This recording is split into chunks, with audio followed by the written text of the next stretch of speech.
কান্না করে করে আল্লাহর দরবারে দোয়া কবুল হয়ে গেল।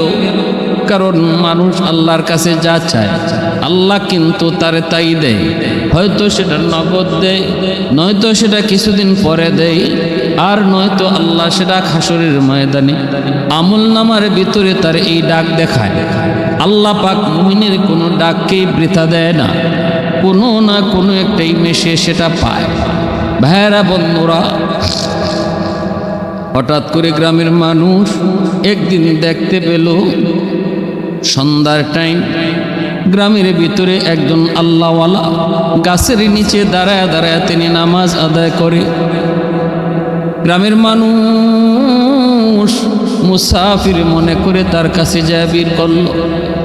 নামাজ শেষ হতেই বলতেছে, মুসাফির কোত্থেকে এসেছেন, কই যাবেন জানি না, কিন্তু দ্রুত যান, কারণ একটু পরেই সন্ধ্যা নেমে আসবে। আর আমাদের গ্রামের ভিতরে একটা সিংহের বড় ত্রাস। এই সিংহের জ্বালায় কেউ সন্ধ্যার পরে ঘর থেকে বের হয় না। যদি কেউ অচেনা মানুষ সন্ধ্যার পরে গ্রামে ঢুকে তাহলে তারও সিংহটায় খেয়ে ফেলে।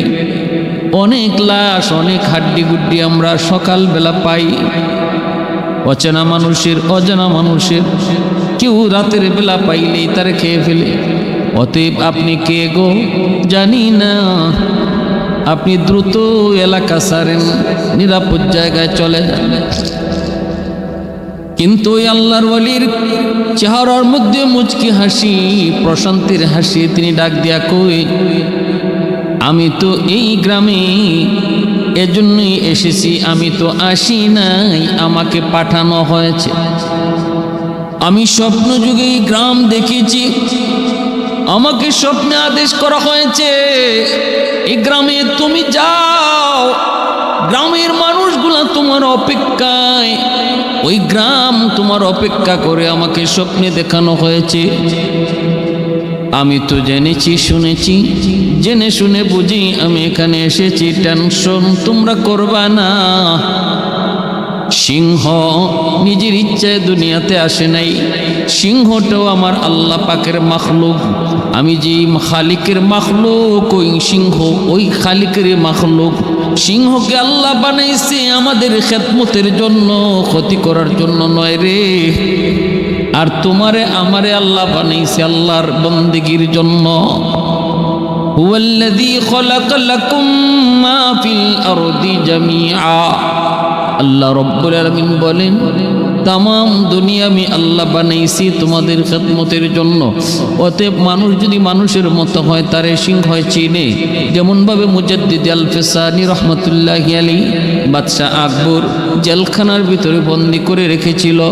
রয়্যাল বেঙ্গল টাইগার জেলখানার ভিতরে বাদশাহ আকবর পাঠায় দেয় মুজাদ্দিদ আল ফিসানি রহমতুল্লাহি আলাইহিকে খাওয়ার জন্য। মন্ত্রী পরিষদ এসে দাঁড়ায় দাঁড়ায় তামসা দেখবে কেমনে তার হাড্ডি গুড্ডি খায়। কিন্তু তাকায় দেখে, বাদশাহ আকবর তাকায় দেখতে পেল, যেই সিংহ মানুষ দেখলে খায়, যেই বাঘ মানুষ দেখলে পরে হিংস্র হয়, ওই বাঘটা মুজাদ্দিদ আল ফিসানি রহমতুল্লাহি আলাইহির কাছে যায় এমনভাবে মাটিতে বসলো, জিহ্বাটা বের করে দিল। আর মুজাদ্দিদ আল ফিসানি রহমতুল্লাহি আলাইহি তার পা তার জিহ্বার সামনে তুলে ধরল। লেজ নাড়ায় নাড়ায় ওই বাঘটা বুঝাইতেছে, আমি তো আপনারে চিনি, ও আল্লাহর ওয়ালি, ওই জালেম আপনারে চিনে না, কিন্তু আমি তো আপনারে চিনে ফেলেছি। আপনি তো সাধারণ মানুষ নন, আপনার মতো মানুষদের উসিলায় আল্লাহ পাক জমিন টিকায় রাখছে। আমার মতো বাঘরে আল্লাহ খাওয়াইতেছে, সাপরে আল্লাহ পালতেছে, বাঁচায় রাখছে। আসমান আসমানের জায়গায়, জমিন জমিনের জায়গায় আল্লাহ টিকায় রাখছে। আপনার মতো মানুষের উসিলায় আমি তো আপনারে চিনে ফেলেছি। আল্লাহর ওয়ালি মুজাদ্দিদ আল ফিসানি রহমতুল্লাহি আলাইহি যখন পাটা তুলে ধরলেন, তখন এই বাঘ জিহ্বা বের করে তার দুলাগুলা চাটতেছে, দুলাগুলি চাইটা চাইটা সে নিতেছে। মুজাদ্দিদ আল ফিসানি রহমতুল্লাহি আলাইহি এই দৃশ্য দেখার পর বাদশাহ আকবর বুঝে ফেলল, হায়রে আমি কার সাথে বেয়াদবি করি, আমি চিনলাম না, কিন্তু বাঘ তারে চিনল। এজন্যই মানুষের মতো মানুষ হও। মানুষ শুধু চিনবে না, হায়ওয়ানগুলাও চিনবে। ওই আল্লাহর ওয়ালি এলাকার মানুষকে বলেন, টেনশন করো না, টেনশনের প্রয়োজন নাই, আমি আসি নাই, আমাকে পাঠানো হয়েছে।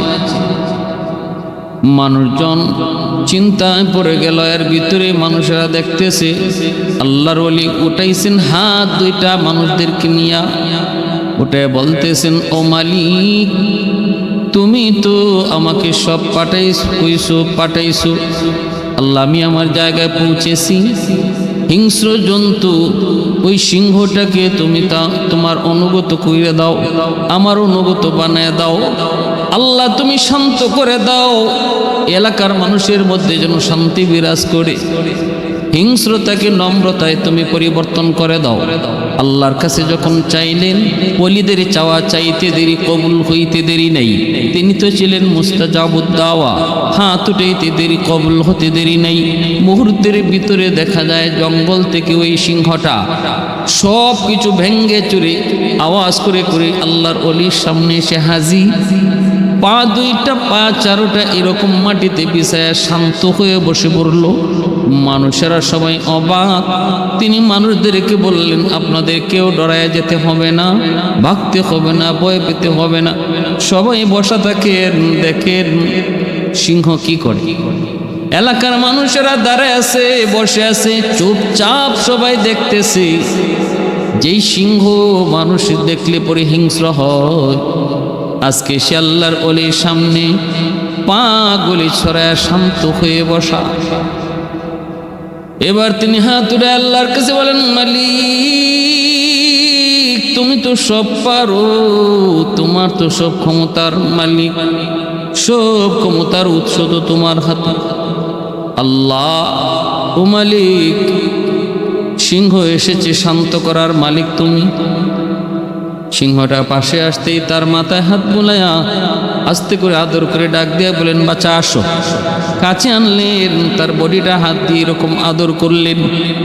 সিংহটাই যেন মায়ের কুলে এসে যেন বইছে, এমনভাবে শান্ত হইয়া হুজুরের কাছে এসে বসলো, আল্লাহর ওলির কাছে এসে বসলো।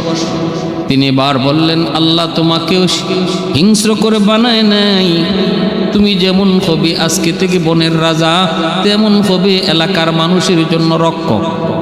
এতদিন ছিলে তুমি ভক্ষক, আজ থেকে আল্লাহর কাছে চাইয়া নিলাম, তুমি হবে এলাকার মানুষের রক্ষক। এই কথা বলা মাত্রই সিংহটা মুহূর্তের ভিতরে সে যেন আল্লাহর ওলির সমস্ত কথা মাথা পেতে মেনে নিল। সে হয়ে গেল মানুষের জন্য নিরাপত্তার এক বেষ্টনী। দেখা গেল এখন সে রাতের বেলা মানুষ আর ভয় পায় না। ওই মানুষের পাশ দিয়ে সিংহটা যায়। সিংহটা হুজুরের কাছে সবসময় বসে থাকে। হুজুর কথা বলেন, আল্লাহর ওলি কথা বলেন। মানুষ যেমন তার বয়ান শুনে, সিংহ বসে বসে তার বয়ান শুনে, যেন সিংহটাও চোখ দিয়া পানি ফেলায়। এরকমভাবে একটা শান্ত ভদ্র মানুষের মতো হয়ে গেল।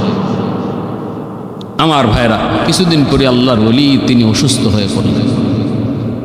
এলাকার মানুষদেরকে ডাকলেন আর বললেন, আমি অসুস্থ হয়ে পড়েছি, জানি না আর কয়দিন দুনিয়াতে বাঁচব। মানুষেরা হুজুরের খেদমত করে, সিংহটাও পাশে বসে বসে চোখের পানি ফালায়। হুজুর তো অসুস্থ, বিভিন্ন জাতের খানা নিয়ে আসে, হুজুর খানা বন্ধ হয়ে গেল। সিংহটাও চোখের পানি ফালায় ফালায় সেও কান্দে। এইভাবে অসুস্থতা দিন দিন বাড়তে লাগলো, অসুস্থতা দিন দিন বাড়তে লাগলো। এলাকার মানুষদেরকে তিনি ডাইকে বললেন, শোনো বাবাজিরা, আমার ইন্তেকালের পর আমার জানাজার নামাজে কিন্তু সিংহটা আসবে। তোমরা আমার জানাজার নামাজে সিংহ আসা দেখে ভয় পেও না, কারণ সে তো আর শুধু হিংস্র না, জানোয়ার না, সে আল্লাহর একটা বাদ্য বান্দার মতো হয়ে গেছে, শান্ত সুষ্ঠ স্বভাবে। অতএব তোমরা তারে দেখে ভয় পেও না। আল্লাহর ওলি ইন্তেকাল করলেন। মানুষজন যেমন ভাবে কান্না করেছে, সিংহটা যেন এর চেয়েও আরো বেশি কান্না করেছে। কারণ সিংহ যদিও সে একটা হায়ওয়ান, ভালো করে জানে আল্লাহওয়ালা আলেমের ইন্তেকাল যেন দুনিয়ার ইন্তেকাল। মৌতুল আলিম কা মৌতুল আলাম, একজন আলেমের ইন্তেকাল হওয়া মানে দুনিয়ার ইন্তেকাল। আসমান কান্দে, জমিন কান্দে আল্লাহওয়ালার ইন্তেকালে। কারণ যখন কোন আল্লাহর ওলির ইন্তেকাল হয় তখন যে আসমান দিয়ে তার আমল উঠত ওই দরজা দিয়ে আমল আর উঠে না, আসমান তখন কান্না করে। যেই জমিন এসে তসবিহ পড়তো ওই জমিনে আর তসবিহ পড়া হয় না, তখন ওই জমিন কান্না করে। এই কথা আল্লাহ কোরআনের মধ্যে বলছেন, আল্লাহওয়ালাদের ইন্তেকালে আসমান জমিন কান্না করে। ভাইরা বন্ধুরা, এর ভিতরে দেখা গেল হুজুরকে দাফন করা হয়, জানাজা যখন দেওয়া হবে কথা মতোই দেখা গেল সিংহটা জানাজার নামাজে শরীক।